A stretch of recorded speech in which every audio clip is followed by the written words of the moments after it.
سيدنا محمد النبي النبي صاحب المقام الأعلى واللسان الفصيح وعلى آله وصحبه أجمعين. Donc toujours dans nos cours sur Ibn Ashir في عقد الأشعري وفقه مالك وفي طريقة جنيد السليم. Donc les trois grands axes que Ibn Ashir a choisi de mettre en avant pour notre belle religion: l'axe de la aqidah, l'axe du fiqh, la jurisprudence, et l'axe de la spiritualité. Donc on avait dit que les matinées étaient réservées à l'axe de la aqidah, c'est-à-dire du dogme, du credo. On avait parlé de la foi, des 6 piliers de la foi. On avait parlé aussi des conditions de la foi, de ce qui fait augmenter la foi. Aujourd'hui, on va revenir aux sources de la aqidah pour vous parler donc de ce que représente justement la aqidah pour nous, qui est l'épine dorsale de notre religion, puisqu'on ne peut pas être considéré musulman si on ne croit pas à Allah tabaraka wa ta'ala, à son unicité, tawhid Allah azza wa jalla.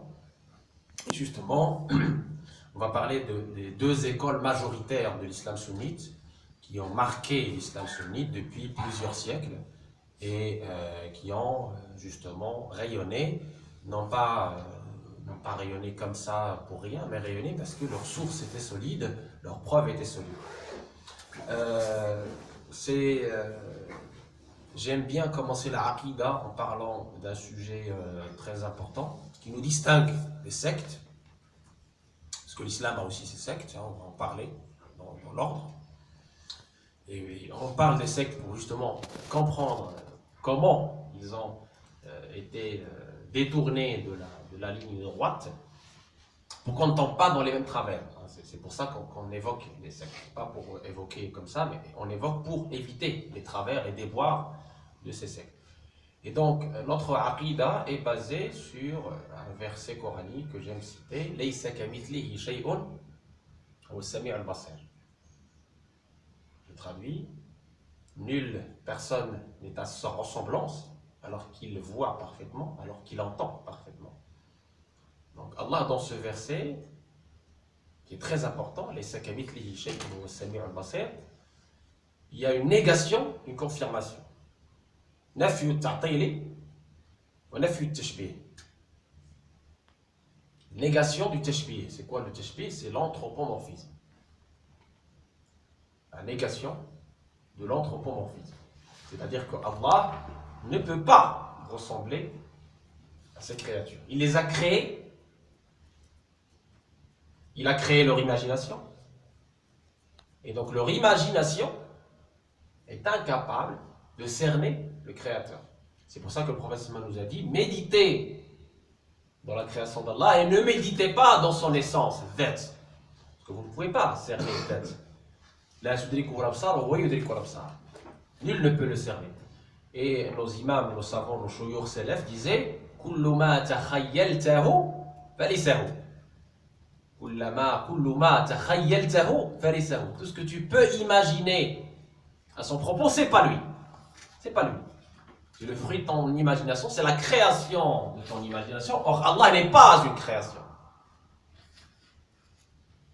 D'accord? C'est un point important qui découle du verset. Donc, la négation de l'anthropomorphisme. Dieu ne ressemble à aucune créature.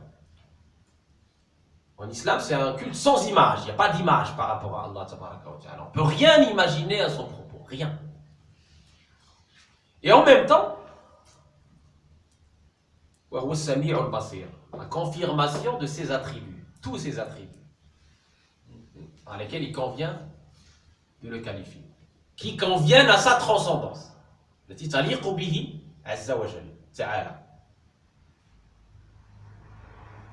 conviennent à sa transcendance.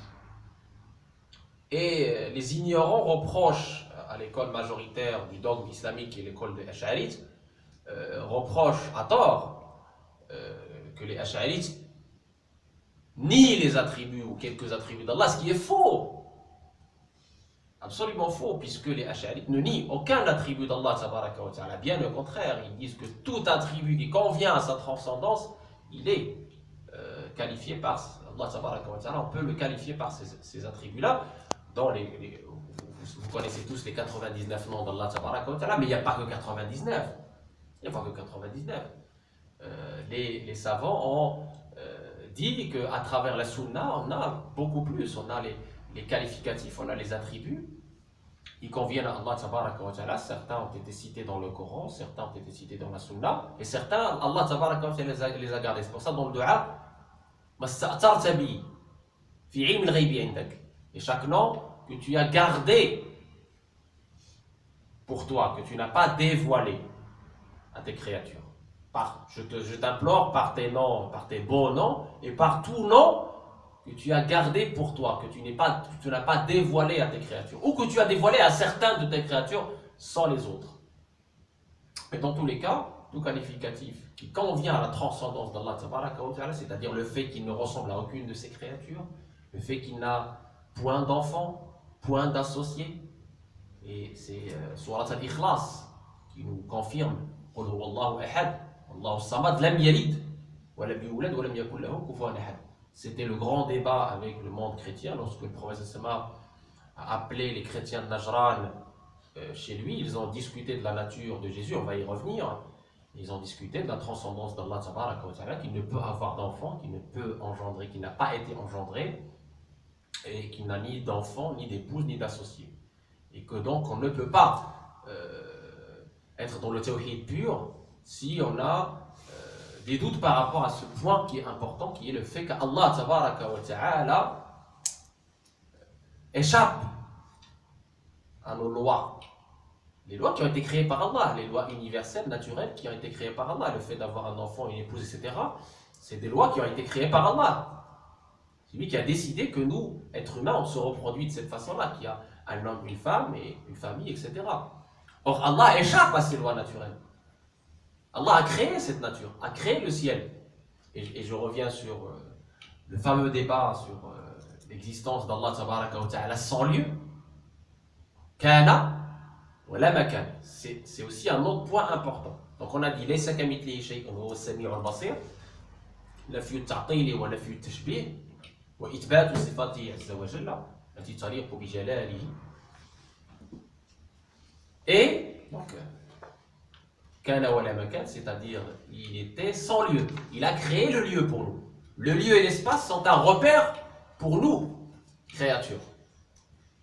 Il a créé le lieu et l'espace pour nous, pour qu'on puisse se repérer, pour qu'on puisse agir selon la mission qui nous a été confiée par Allah Tabaraka wa Ta'ala, qui nous a confié la gestion du lieu, la gestion de l'espace, la gestion du temps, pour nous éprouver qui va faire le bien, qui va faire le mal. Donc on a ce libre arbitre, on va parler du libre arbitre tout à l'heure, qui est dû à la raison, parce qu'Allah nous a élus parmi les créatures. On a karramna bani Adam, nous dit le Coran. Allah a élu les fils d'Adam. Pourquoi il les a élus?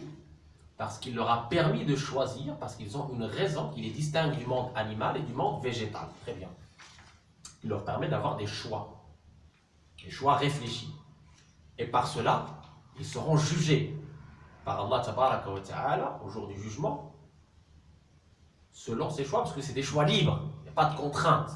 Tu n'as pas été contraint à croire, tu n'as pas été contraint à ne pas croire. Mais il y a le décret divin. On va parler du décret divin, on va parler de ce lawh al-mahfouz, de cette table gardée, et de ce al-kitab, la mère du livre, tout à l'heure. Très bien. Quelque chose de très important dans ce sens, quand je dis kana wa la makan, Allah Tabaraka wa Ta'ala dit dans le Coran thumma istawa ila as-sama'i wa hiya dukhan faqala laha wa lil ardi itiya ta'an wa karaha qalata atayna ta'i'in faqadahunna sab'a samawatin fi yawmayn wa awha fi kulli sama'in amraha wa zayyana as-sama'a ad-dunya bi masabih. Traduction. Et Allah Tabaraka wa Ta'ala s'adresse aux cieux alors qu'ils étaient en état de fumée. Ils n'existaient pas encore. Donc comment on peut prétendre que Dieu est dans un ciel alors que le ciel est sa création? Dans ce verset coranique, Dieu nous montre comment il a créé les cieux. Il nous expose comment il a créé les cieux. Que les cieux n'existaient pas, qu'il était avant les cieux. Qu'on ne peut pas, selon ce verset coranique, prétendre que Dieu est physiquement dans un ciel. C'est pas possible. C'est pas dans la création, c'est pas dans la croyance, c'est pas dans la foi de Ahl-Sunnah wal Jama'a. Allah échappe à toute imagination. On ne peut pas lui attribuer un lieu. Il ne peut pas être localisé. Il n'est pas localisé. La localisation, elle est due, elle est pour nous. Nous, on est localisés. Moi, je suis localisé dans cette mosquée. Ah, la géolocalisation qu'on connaît tous. Allah, il ne sait pas la localisation. C'est lui qui a créé le lieu. Il était avant le lieu. Kana wa la maka. C'est lui qui a créé le temps pour nous, comme repère, pour nos actions. Et Allah tabaraka wa ta'ala nous a permis de comprendre certains secrets de l'univers. Et plus on accède à la science utile, plus on craint Allah tabaraka wa ta'ala. C'est pour ça qu'Allah nous dit dans le Coran, Innama yakhshallaha min ibadihi, shkol, al-ulama. Ceux qui craignent le plus Allah sont les savants. Et on le voit à la NASA, tout ça, quand ils ont découvert le trou noir, quand ils ont découvert la stratosphère, etc., la lune et tout, ils ont vu ce monde incroyable, millimétré. Jamais l'orbite du Soleil n'atteint l'orbite de la Terre, jamais. C'est millimétré depuis des millions d'années, subhanallah. Qui, parmi nos architectes, parmi nos ingénieurs, est capable de faire ça? Et sans aller dans le cosmos. Allah nous demande de méditer dans la création. أولم يتفكروا في ملكوت السماوات والأرض وما خلق الله من شيء وأن عسى أن يكون قد اقترب أجلهم بأي حديث بعده يؤمنون. Est-ce qu'ils ne méditent pas dans la création des cieux et de la terre? Allah nous demande d'utiliser cette raison, de méditer dans sa création pour comprendre sa puissance, pour comprendre sa majesté, pour croire en lui encore plus, pour augmenter sa foi. Mais aussi en nous-mêmes. En nous-mêmes, il y a des signes de son existence, de son unicité, de sa puissance, de sa transcendance. En nous-mêmes, quand on voit nos cellules, les globules blanches, tout ce qui circule en nous, c'est un monde qui est en nous-mêmes. Demandez aux médecins. Demandez aux médecins, aux biologistes, etc., ce qui existe en nous-mêmes. C'est incroyablement magnifique. C'est majestueux. On est un monde. Ah ouais, fina. Sans parler de l'esprit, qui reste un grand secret. C'est la chose d'Allah, comme dit le Coran. C'est le secret d'Allah. La lumière, les lumières seigneuriales. Donc tout cela montre, ce sont des signes qui nous montrent qu'Allah est unique et un, et qu'il ne ressemble à aucune de ses créatures, il échappe à l'imagination, qu'on ne peut pas le localiser dans un lieu, puisqu'il a créé tous ces lieux, et qu'on ne peut pas dire de lui ni comment, ce qu'on peut utiliser, le kayf, l'ayn, c'est pas pour Allah. C'est ce que nous dit l'imam Malik quand il nous parle de cette question de où est Allah. Nos savants pieux et vertueux, je vous avais demandé de lire par rapport à ça, donc cette question de l'existence d'Allah, de son unicité, de son indépendance, du fait qu'il est qualifié de ses beaux attributs. Par exemple, l'imam Malik, il nous dit, le fait que Dieu soit élevé au-dessus du trône est une chose connue. Le comment est inconcevable pour l'esprit. C'est ça la bonne version, la version authentique que les élèves de Malik ont rapporté de Malik, c'est celle-là. Inconcevable pour l'esprit. Al-kayfu minhu ghayru ma'qul. Mashi majhoul. Al-kayfu majhoul, le comment est ignoré, c'est pas la bonne version. La version la plus authentique, qui nous a été authentiquement transmise, comme je l'ai démontré ici, à propos de l'imam Malik, c'est Al-kayfu minhu ghayru ma'qul, c'est-à-dire inconcevable. On ne peut pas concevoir comment on n'est pas pour Allah. Comment c'est pour nous. Quand c'est pour nous. On ne peut pas dire pour Allah tabaraka wa ta'ala ni où, ni comment, ni quand. Parce que le lieu, l'espace, tout ça, c'est pour les créatures. Al-kayfu minhu ghayru ma'qul. Le comment est inconcevable. Et le fait de poser des questions sur ce sujet est une hérésie, c'est ce que nous dit l'imam Malik, ou une sorte d'insufflation du diable. Pourquoi? Parce que tout simplement, on a autre chose d'utile à faire que de méditer dans l'essence, dans la tête. Et les salafs, les pieux prédécesseurs, nous préconisent ce qu'on appelle tafwid. Je vous parlerai de l'école de tafwid et de l'école de ta'wil. L'école de tafwid, c'est se soumettre à Allah tabaraka wa ta'ala sans poser de questions sur son essence, comment, où, quand. Non. Non. Il faut avoir l'humilité du tafwid. Il faut reconnaître la faiblesse de son intelligence, de notre intelligence. Moi, mon intelligence, ton intelligence, son intelligence.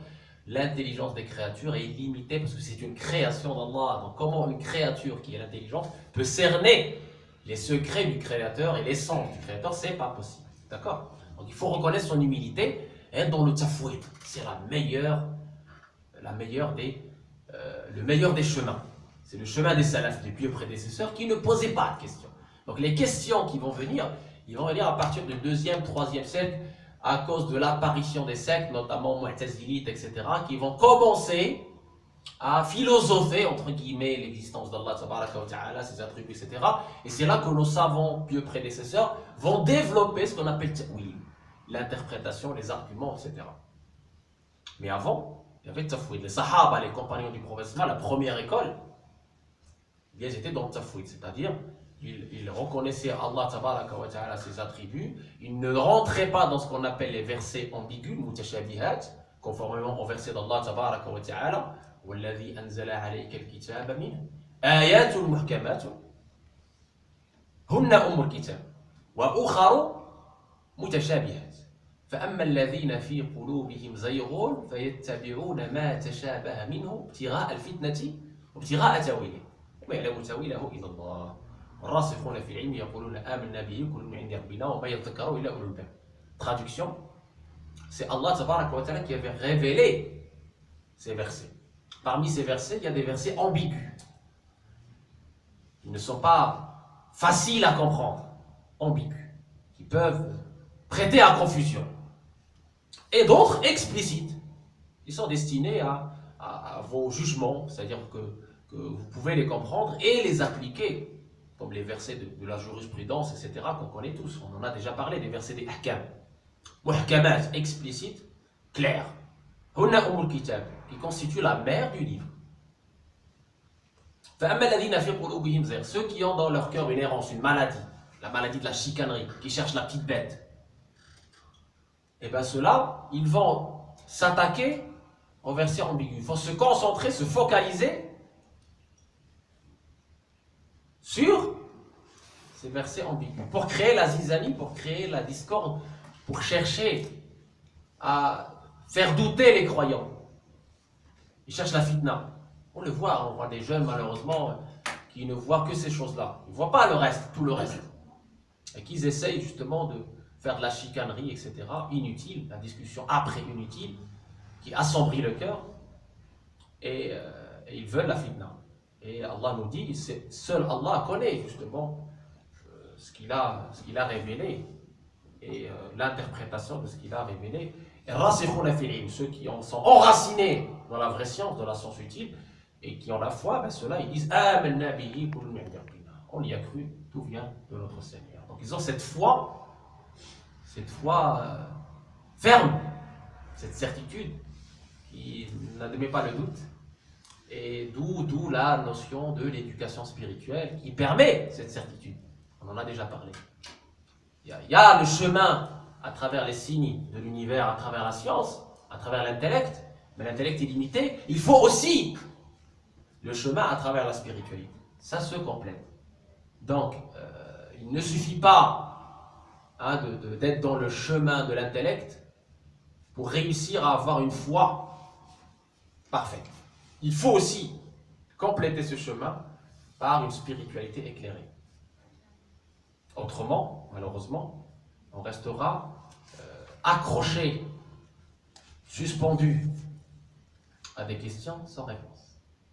C'est pour ça qu'il y avait un grand savant andalou qui avait écrit un livre qui s'appelait Les 1001 preuves sur l'existence d'Allah, sur son unicité.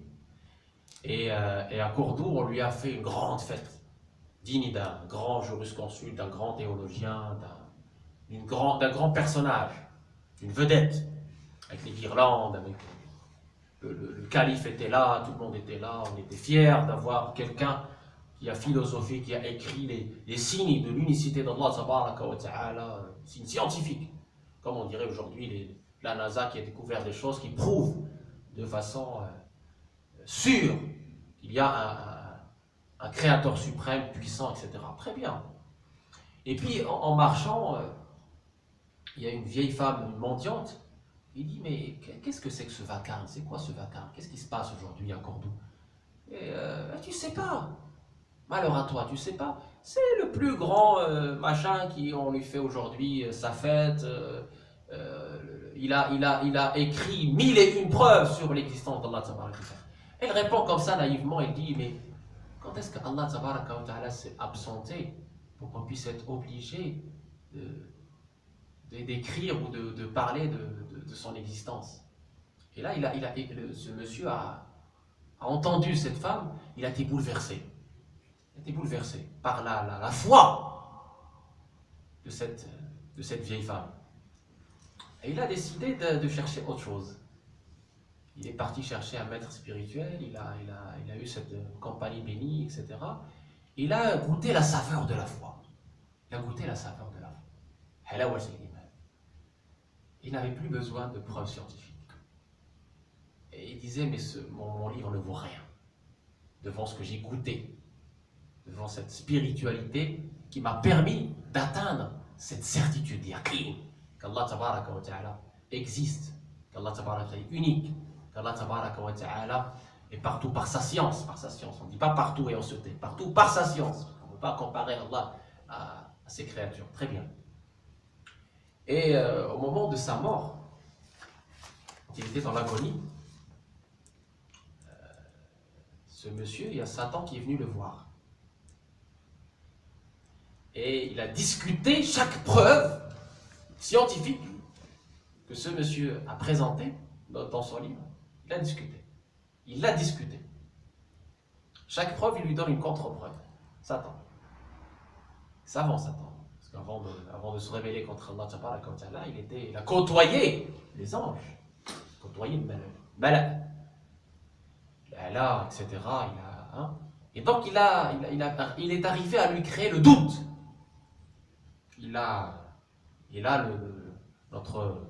Notre vedette a été bouleversée. Il y a eu un tremblement de terre dans son cœur. Parce que chacun de ces 1001 preuves a été démonté par Iblis, par Satan. Et puis là, il y a son maître qui arrive. Et là, on se rappelle le hadith du prophète sallallahu alayhi wa sallam. أي جلسائنا خير قال من ذكركم الله رؤيته وزاد في علمكم منطقه وذكركم في الآخرة عملا. Et là, les doutes se dissipent grâce à cette éducation spirituelle éclairée, grâce à son maître, grâce à cette compagnie des invocateurs, grâce à l'invocation d'Allah. Effectivement, il a pu mourir croyant. Il a pu mourir croyant, parce qu'il aurait pu être autrement. Donc il fut sauvé par quoi? Non pas par la science livresque, mais finalement par la science gustative qu'il a acquis grâce à une spiritualité éclairée, qui lui a permis de dépasser justement l'épreuve matérielle et d'arriver avec l'œil du cœur, avec le basira, la clairvoyance, à comprendre l'essence d'Allah Tabaraka wa Ta'ala et la transcendance d'Allah Tabaraka wa Ta'ala et l'unicité d'Allah Tabaraka wa Ta'ala. La morale, c'est que effectivement, il ne suffit pas d'exposer des preuves scientifiques, mais il y a aussi cette notion de foi, cette subtilité divine, cette guidance qui vient d'Allah Tabaraka wa Ta'ala. Avant tout, c'est une guidance. C'est pour ça qu'Allah Tabaraka wa Ta'ala nous dit innaka la tahdi man ahbabt walakin Allah yahdi man yasha. C'est pas toi qui guide qui tu aimes, mais c'est Allah qui guide qui il veut. Walakin Allah habbaba, il est comme l'iman, c'est lui qui vous a donc rendu, qui vous a fait aimer la foi dans vos cœurs. Et donc c'est effectivement, on revient toujours à cette question de foi qui est liée au cœur, qui est liée d'abord et avant tout à la guidance d'Allah Tabaraka wa Ta'ala, s'il veut bien te guider. Donc voilà ce que dit l'imam Malik par rapport à cette question de localisation. Il dit qu'effectivement, nous, on croit qu'Allah existe sans comment, sans quand, sans où. Et l'imam Malik renchérit. Qu'est-ce qu'il dit? Oui, et toujours. Donc dans l'autre version, selon Ibn Wahb, son élève, nous étions avec Malik. Quand un homme lui a demandé, ou Abu Abdillah, c'est sa kunya, Abu Abdillah, le tout miséricordieux s'est établi sur le trône. Coran 25. Comment est son établissement? Malik baissa la tête et commença à suer profondément ou profusément. Puis il releva la tête et il dit, le tout miséricordieux est établi sur le trône. Istawa, on n'explique pas le mot istawa, c'est Allah qui sait ce que ça veut dire le mot istawa. Comme il s'est décrit lui-même. On ne peut pas demander comment ne s'applique pas à lui. Voilà sur quoi je veux insister. L'imam Malik, il a dit, alors qu'il est un des pieux prédécesseurs, un de nos modèles, il a dit, comment ne s'applique pas à lui. Comment ne s'applique pas à lui. Comment s'applique aux créatures. Et tu es un homme mauvais, un innovateur, faites-le sortir, l'on le fait conduire dehors. L'imam Abu Hanifa, fondateur de la première école de droit sunnite, mort en 150 de l'Égypte, indique dans sa wasiya, si Allah avait été dans un endroit et avait eu besoin de s'asseoir et de se reposer avant de créer le trône, alors la question où était Allah serait appliquée à lui. Ce qui est impossible, bien sûr. Nous affirmons qu'Allah est établi stawa sur le trône sans avoir besoin, sans haja de celui-ci, sans installation, bil istiqrar au-dessus de celui-ci, car il est celui qui préserve le trône et les autres créatures sans avoir besoin d'aucune d'entre elles. Lisez Ayat al-Kursi. Wasi'a kursiyyu as-samawati wal ard wa la ya'uduhu hifdhuhuma wa la ya'uduhu hifdhuhuma.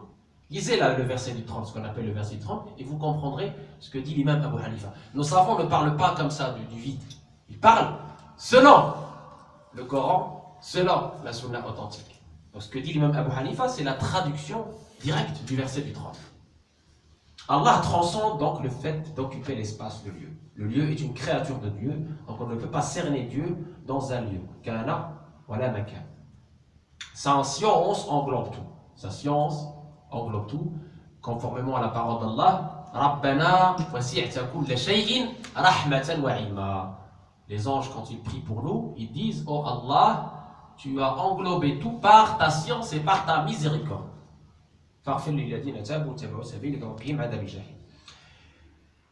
Donc, sa science englobe tout, il n'a pas d'égal ni de semblable, on ne doit pas penser à son essence, mais plutôt méditer dans la création des cieux, de la terre, de nous-mêmes, etc. Très bien. L'imam Fakhruddin ibn Asakir al-Dimashqi, mort en 620 de l'Égypte, donc beaucoup plus tard. Il va dans le même sens de nos salafs, de nos pieux prédécesseurs, dans le vrai sens des pieux prédécesseurs. Il dit, on ne dit pas quand était-il, ni où était-il, ni comment. Il est de toute éternité, et aucun endroit n'est de toute éternité. Il fait exister les êtres, et il crée le temps. Il n'est pas lié au temps, il n'est pas spécifié par un endroit. Son trône, Kursi, est plus vaste que les cieux et la terre, donc la garde ne lui coûte aucune peine. Sourate 2, verset 255. Très important. D'accord? Et je vous ai fait lire la page 61, donc est-il admissible pour un musulman de penser qu'Allah est dans le ciel au sens littéral? Avec la réponse de Cheikh Nuhalim Keller, qui est en réalité une traduction de l'interprétation de l'imam Nawawi de Sharh Muslim. Sharh Muslim, la tradition, le hadith qui fait débat chez certains, c'est ce qu'on appelle hadith al-Jariya. On y vient. Hadith al-Jariya.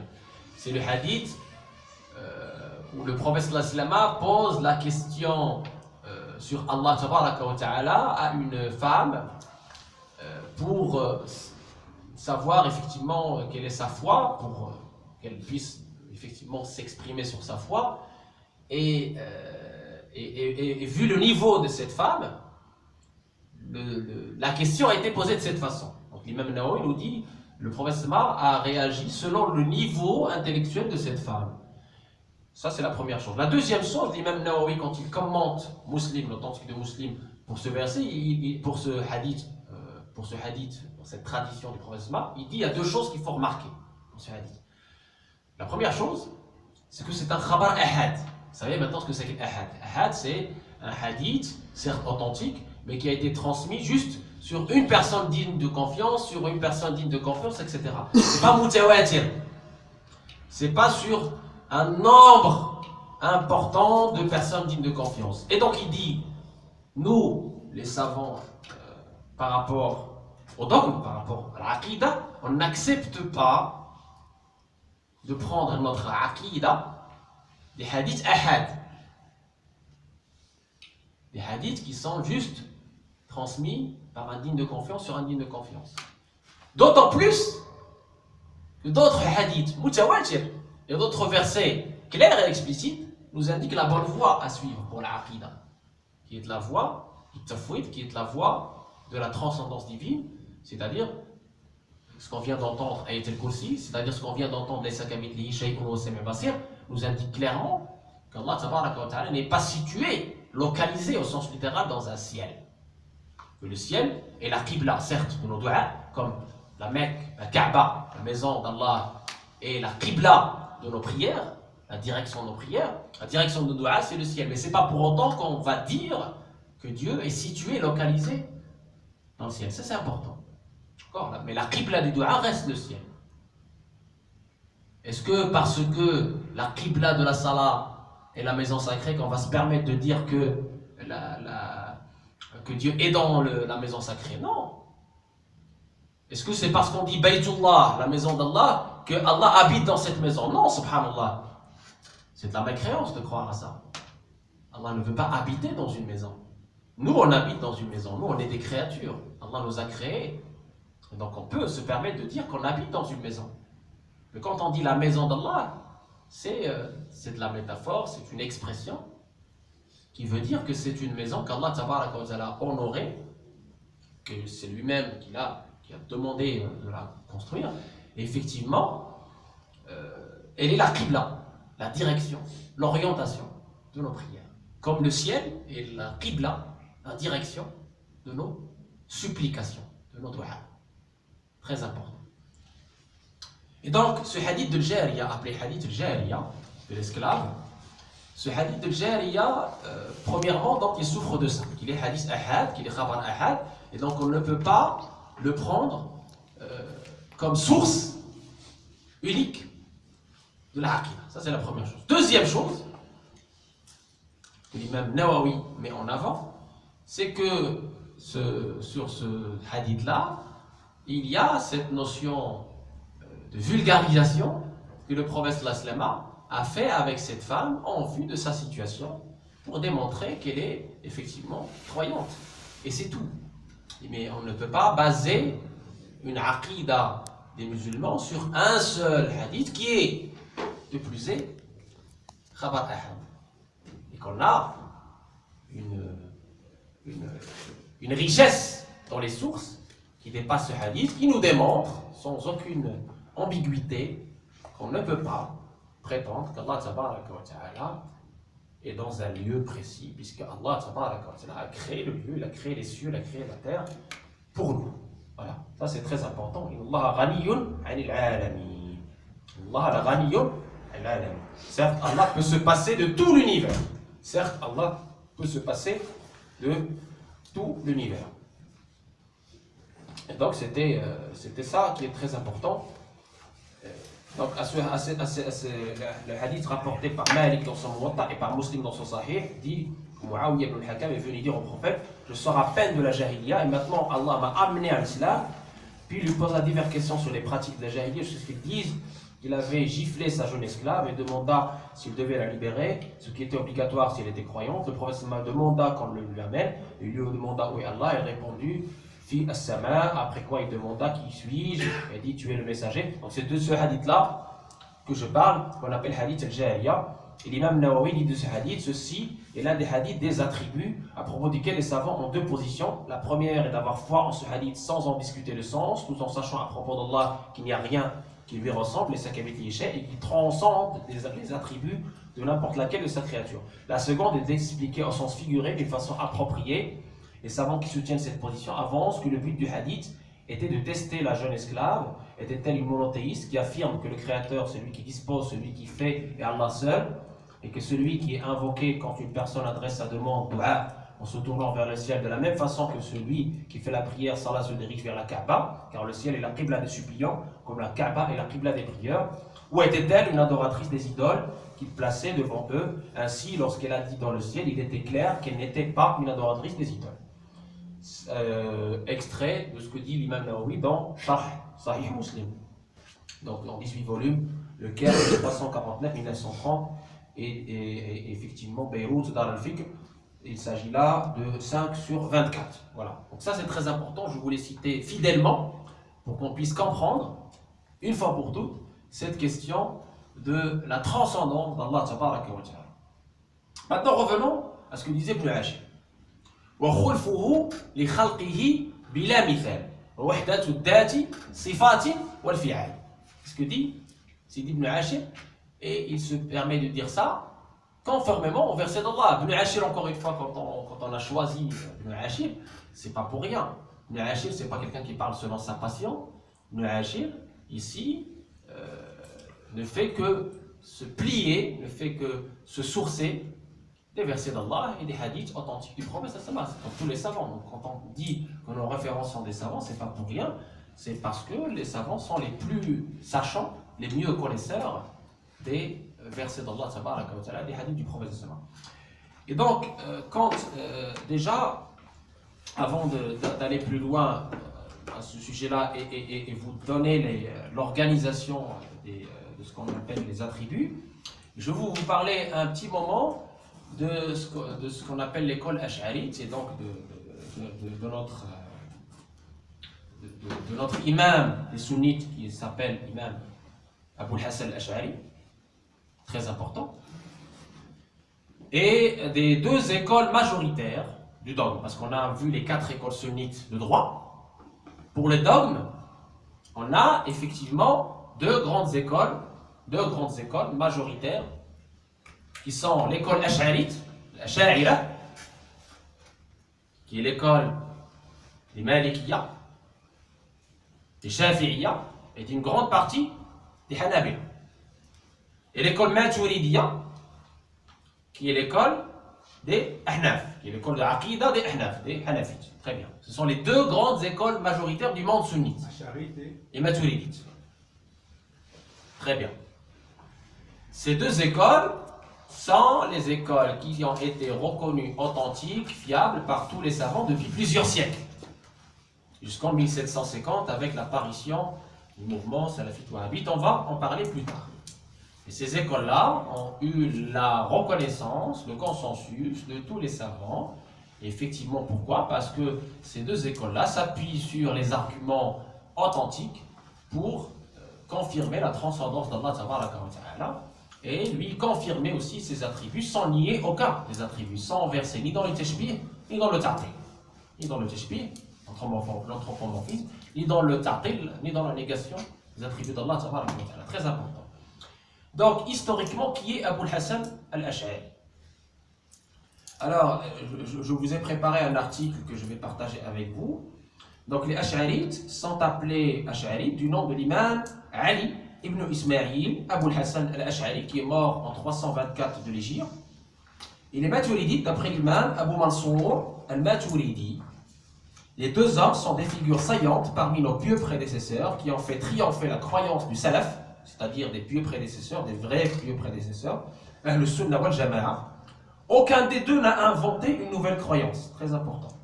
Aucun des deux n'a inventé une nouvelle croyance, ni une nouvelle école religieuse.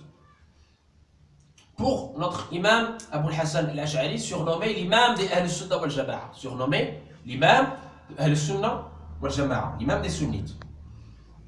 Abul Hasan Ali ibn Ismaïl ibn Ishaq ibn Salim ibn Ismaïl ibn Abdillah ibn Moussa ibn Bilal ibn Abi Burdah ibn Abi Moussa al-Ash'ari, le fameux compagnon du prophète sallallahu alayhi wa sallam. Abu Moussa al-Ash'ari, donc il fait partie de la descendance du fameux compagnon, du pieux compagnon Abu Moussa al-Ash'ari, on en a déjà parlé. Il naquit en 260 de l'Hégire, à Basra, en Irak, où l'activité scientifique atteignait son apogée à la fin du 9e siècle de l'ère grégorienne. Quant à sa jeunesse, Abul Hassan al-Ash'ari la passa à Basra natale, dans la science, dans la piété. Il poursuivit ses études à Bagdad, qui était la capitale du califat. Il a étudié le droit auprès du savant Shafi'i, Abu Ishaq al-Marwazi, et le hadith auprès du Hafid Zakaria ibn Yahya al-Saji, et de Abu Khalifa al-Jummahi, et de Sahl ibn Sarh, etc. Donc des sommités de son époque. Il a été d'abord formé auprès de son beau-père sur ce qu'on appelle Kalam, la théologie. L'époux de sa mère qui s'appelait Abu Ali al-Jubba'i, mort en 915 de l'ère chrétienne, qui était le cheikh des Mu'tazilites. Les Mu'tazilites étaient une secte, on va en parler, qui disait que la raison était au-dessus de la révélation. Bien sûr, nous on dit que la révélation est au-dessus de la raison. Et qui prétendait que, effectivement, le Coran est créé. Nous, on ne prétend pas que le Coran est créé. Le Coran est la parole d'Allah, il n'est pas créé, etc. etc. Donc, on va voir comment Al-Ash'ari, après, va quitter cette secte et va affirmer haut et fort la croyance des Al-Sunnah wal Jama'a. Donc, il était d'abord, effectivement, un Mu'tazilite. Il s'est forgé une réputation de dialecticien et de controvertiste hors pair. Ensuite de ses aptitudes en théologie scolastique, il était également un juriste et un traditionnaliste. Et qui avait un grand penchant pour la vie modeste et l'ascétisme. Dès sa jeunesse, il fut séduit par ces théories, malheureusement étrangères à l'époque, mais qui étaient dues à au fait que le monde musulman venait de côtoyer la civilisation perse et la civilisation gréco-romaine, et qu'on ne savait pas encore comment répondre, comment adapter la réponse musulmane. Donc, Jubba'i, qui était alors à la tête de la cour mu'tazilite, Abul Hassan devint son étudiant, puis son associé, et il défendit d'abord ses avis. Il resta auprès de lui une quarantaine d'années jusqu'au jour subitement il prit conscience du véritable danger que faisaient courir les mu'tazilites à l'islam. Il quitta l'I'tizal et adhéra à la doctrine de l'orthodoxie sunnite, al-Sunnah wal-Jama'a. Son passage du ash'arisme au mu'tazilisme, il a été décrit par Cheikh Saïd Mohamed Saïd al-Boudi dans le livre que je vous ai cité déjà. Cette scission nous est rapportée par l'imam Subki dans Tabaqat al-Shafi'i al-Kubra. Il a dit Al-Jubba'i enseigner le sens rationnel de la souffrance, de la compassion d'Allah. Cette doctrine mu'taziliste stipule qu'Allah fait toujours le bien, as-salah, et est tenu de tout faire pour le mieux. Alors qu'Allah, normalement, fait ce qu'il veut, selon le Coran. On est d'accord. Et fa'alullahu ma yasha. Allah dit dans le Coran, Allah fait ce qu'il veut, mais il est le juste en même temps. Son attribut, l'adl, le juste. Abul Hassan posa le problème suivant à son maître. Vous voyez qu'il y avait toujours dans le monde musulman cette discussion, ça foisonnait. Il n'y avait pas de violence. Les gens discutaient. Discutaient et pour savoir quel argument vous avez, si tu réussis à me convaincre, j'adhère. Si c'est la vérité, j'adhère. Il n'y a pas d'orgueil. Nos pieux prédécesseurs étaient dans l'humilité, pas dans le rejet et le mépris des autres. Donc il a posé la question pertinente à son maître, avec tout le respect qu'il lui devait. Supposons qu'il y a 3 frères. L'un meurt adulte dans l'obéissance d'Allah, mu'min. Le second meurt adulte dans la désobéissance, le kufr. Et le troisième meurt enfant, sabi. Qu'adviendra-t-il d'eux? Donc le Jubba'i lui répond, le premier est récompensé par le paradis, le second est puni par l'enfer, le troisième n'est ni récompensé ni puni. Soit, rétorqua Abul Hassan, mais si le troisième dit, ô Seigneur, pourquoi m'as-tu laissé mourir étant enfant et m'as-tu pas laissé vivre pour que je t'obéisse et entrer au paradis? Que lui dira alors le Seigneur? Al-Jubba'i lui répondit, le Seigneur lui dira, je sais que si tu avais grandi, tu aurais désobéi et serais entré en enfer. Aussi le mieux pour toi a été de mourir enfant. Abul Hassan reprit alors, et si le deuxième dit, oh mon Seigneur, pourquoi ne m'as-tu pas laissé mourir enfant? Je ne serais pas entré en enfer. Que dira le Seigneur? Al-Jubba'i resta muet. Ah, il a coincé, entre guillemets. C'est à ce moment-là qu'Abul Hassan al-Ash'ari s'éloigna des Mu'tazilites et repensa à sa pensée. La suite de cette controverse, Abul Hassan vit en songe Sidna Muhammad. Il a vu le prophète. sallallahu alayhi wa sallam, dans le rêve, dans son rêve. Et vous savez, voir le prophète en rêve, c'est quelque chose de très réel, puisque le prophète nous a dit que Satan ne peut pas se substituer à lui, ne peut pas le remplacer. Donc si vous l'avez vu, c'est que vous l'avez vraiment vu.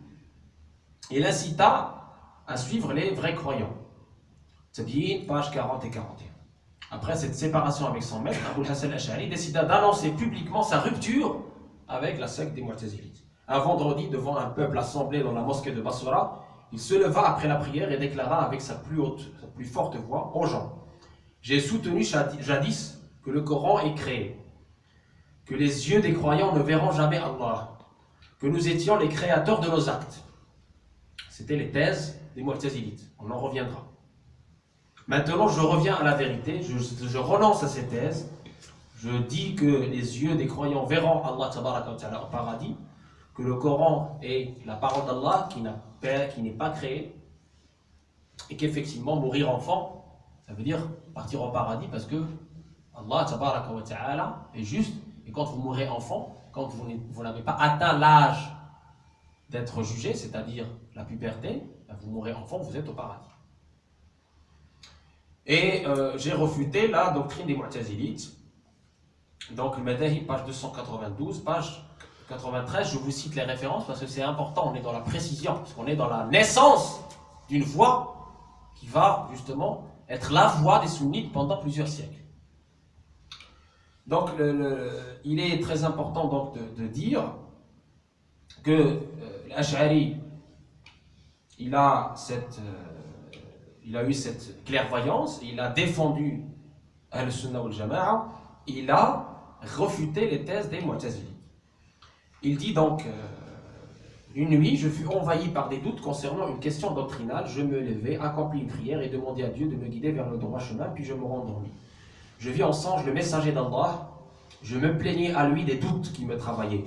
Le messager d'Allah sallallahu alayhi wa sallam me dit alors: tiens-toi à ma tradition.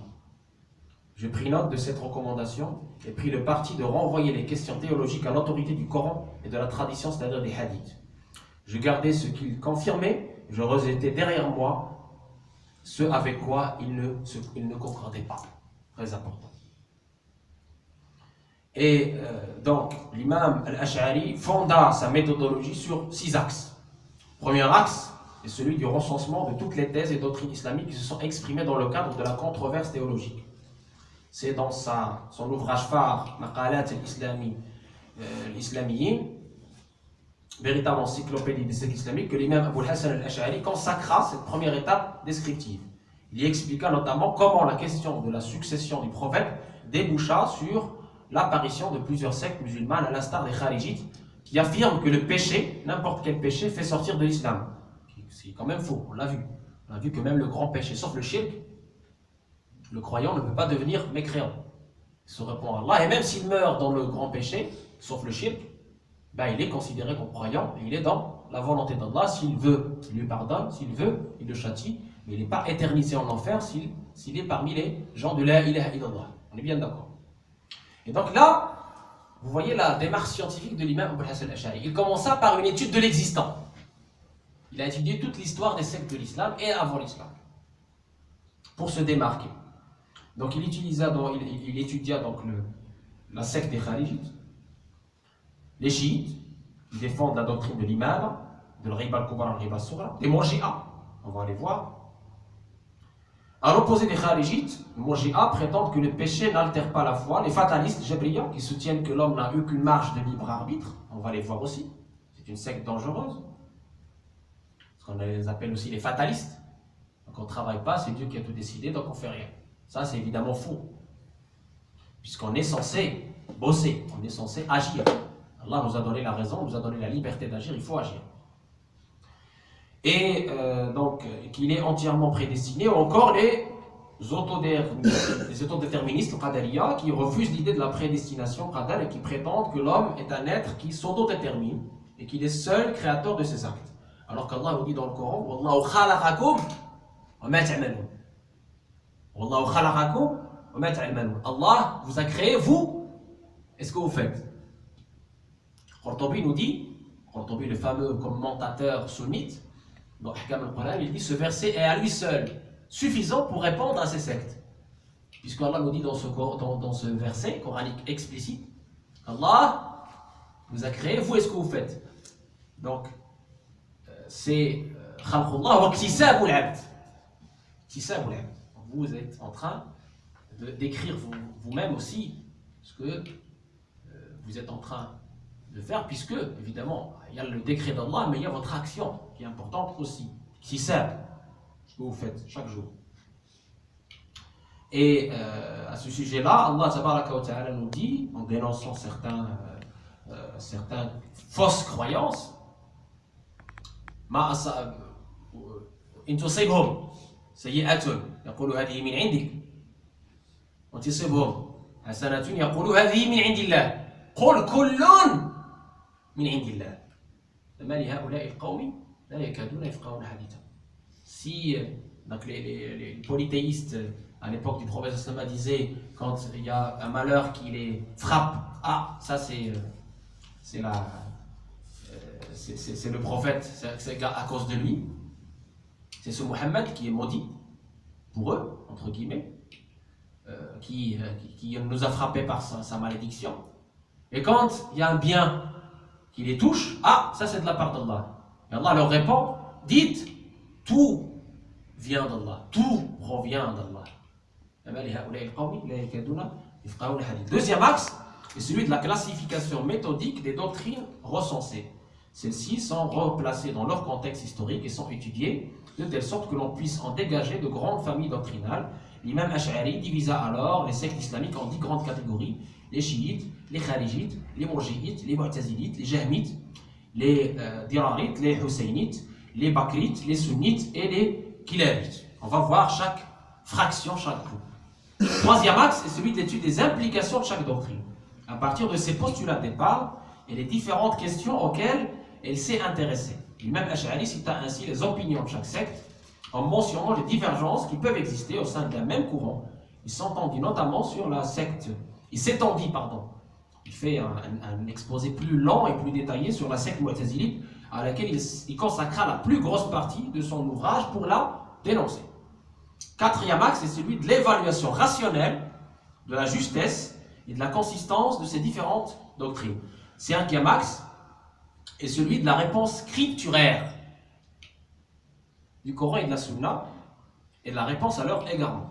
Et sixième et dernier axe est celui de l'établissement par l'imam Abul Hasan al-Ash'ari de sa propre doctrine, qui est une synthèse de ce qu'on appelle la doctrine, de ce qu'on appellera plus tard la doctrine sunnite. Donc, vous voyez pourquoi je me suis pris la peine de vous dire ça, c'est pour savoir que, alhamdoulilah, ces gens-là ont beaucoup bossé. Pourquoi refaire ce qu'ils ont déjà fait? Parce que je vois les jeunes en train de discuter de Aqidah, oui ça c'est comme ça, oui mais l'argument, etc. Refaire le même circuit argumentaire, les mêmes débats, les mêmes... on fait couler le même encre et parfois même le sang, malheureusement, sur des choses qui ont été pliées, figées, alhamdoulilah. Il n'y a plus rien à dire, ils ont tout dit, subhanallah. Ils ont tout dit, ça a été étudié pendant des siècles par nos savants respectifs. Juste à la différence que, enfin, ceux qui sont d'aujourd'hui n'ont d'une part pas la connaissance ni la piété de ce qu'il y avait. Et voilà, et en plus, merci Salik, et en plus, les gens d'aujourd'hui ne peuvent pas atteindre la piété et la pertinence et l'intelligence de ces pieux prédécesseurs qui étaient plus proches de la source. Avouons-le. Ces gens-là étaient beaucoup plus proches de la source et beaucoup plus loin des tendances matérialistes de ce monde de la consommation dans lequel on vit, dans les tentations. Ils étaient loin des tentations. Ces gens-là, ils travaillaient pour Allah. Ils ne travaillaient pas pour un tel ou pour faire plaisir à un tel, non. Ils étaient indépendants, ce qui est rare de nos jours. Donc ces gens-là, en plus de leur science, ils avaient l'indépendance et la piété et le scrupule. Ils craignaient Allah. Donc pourquoi nous délaissons leurs arguments et leurs doctrines et on va chercher autre chose et on va essayer de s'égarer et égarer ceux qui nous suivent. Donc, la connaissance, Al-Ash'ari s'opposait au courant mu'tazilite sur beaucoup de points essentiels. On va donner l'essentiel de sa doctrine. Donc, il dit la connaissance, la parole, la vue sont des attributs éternels d'Allah. Les mu'tazilites, par contre, déclarent que Dieu n'avait pas d'attribut distinct de son essence, ce qui est faux. Deuxièmement, l'interprétation des expressions coraniques. La main, le visage de Dieu ont le sens de grâce, essence, selon les Mu'tazilites. Bien que l'Ash'ari affirmait qu'il n'y avait pas de signification matérielle, faites très attention, il n'y avait pas de signification matérielle, physique, il soutenait cependant que les expressions étaient des attributs dont la nature exacte demeure inconnue. On ne peut pas, quand on dit dans le Coran la main, quand il y a Yadullahi fawqa aydihim, yawma yukshafu an saq, etc., on n'a pas le droit d'aller comparer ces choses-là à nos mains, à nos pieds, à nos machins, non. Non. Il faut croire dans ces versets tels qu'il a été révélé. Tafouid. Tafouid. On fait confiance à Allah tabaraka wa ta'ala dans le sens réel de ce qu'il a voulu dire par ces versets ambigus, mutashabihat. On a parlé déjà des versets mutashabihat. Et les Ash'arites en général, ils reconnaissent évidemment ces versets, bien sûr. Personne ne peut nier les versets d'Allah, c'est sûr. Personne ne peut nier les attributs d'Allah, on vient de le dire. Mais on ne va pas polémiquer, on ne va pas essayer de connaître le vrai sens de la main ou ça ou autre. On dit tout simplement que c'est Allah qui sait le mieux.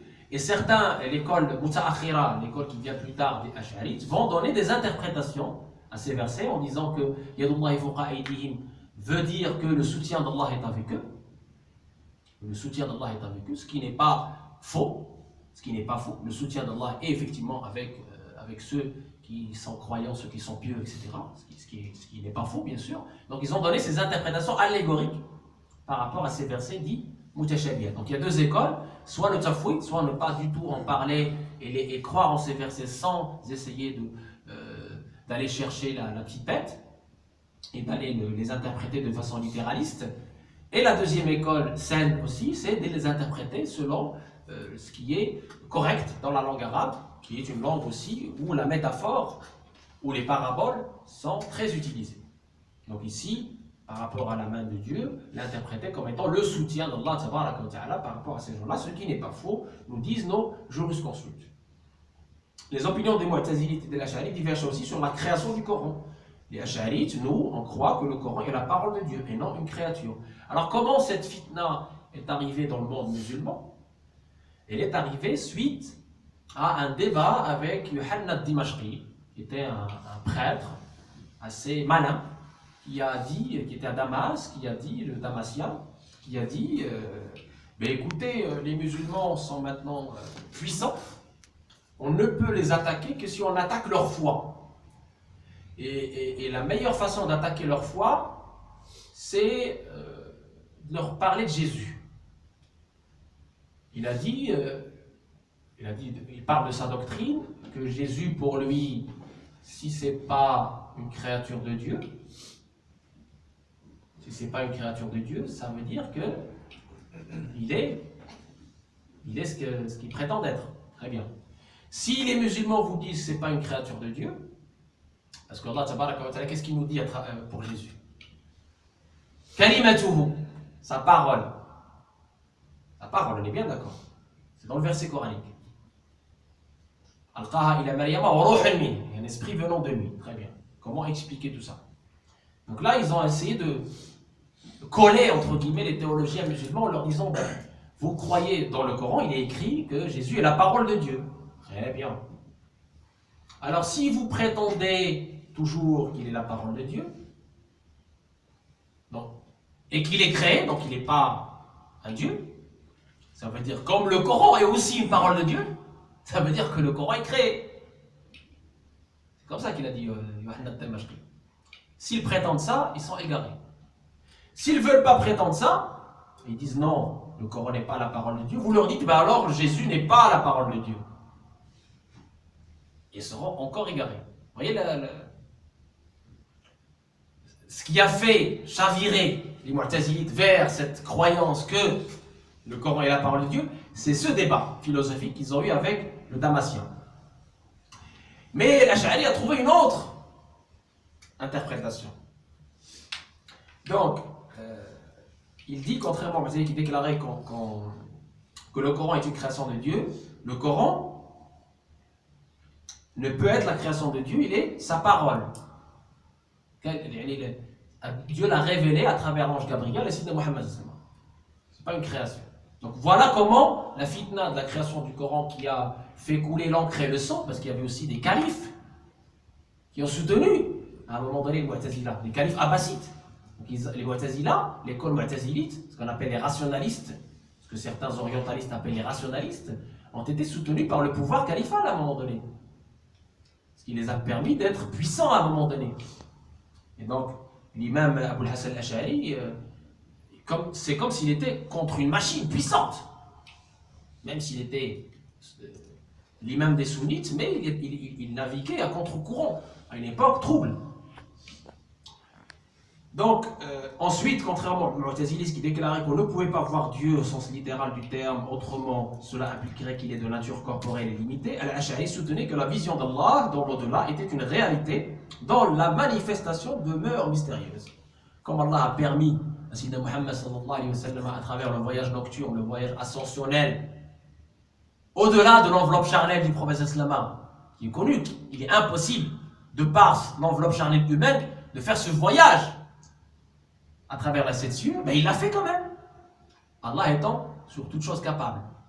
Il a permis à son prophète de faire l'Isra wal Mi'raj, de faire le voyage ascensionnel. Donc pourquoi il ne permettrait pas à nous humains de le voir dans l'au-delà? Yawm al-Qiyamah, wa ma tabati dunya illa bi dhikrihi, wa ma tabati al-jannatu illa bi ru'yatihi. Le paradis ne serait pas ce doux paradis si on ne voit pas Allah dans ce paradis. La meilleure chose, la meilleure jouissance dans l'au-delà, c'est la vision d'Allah.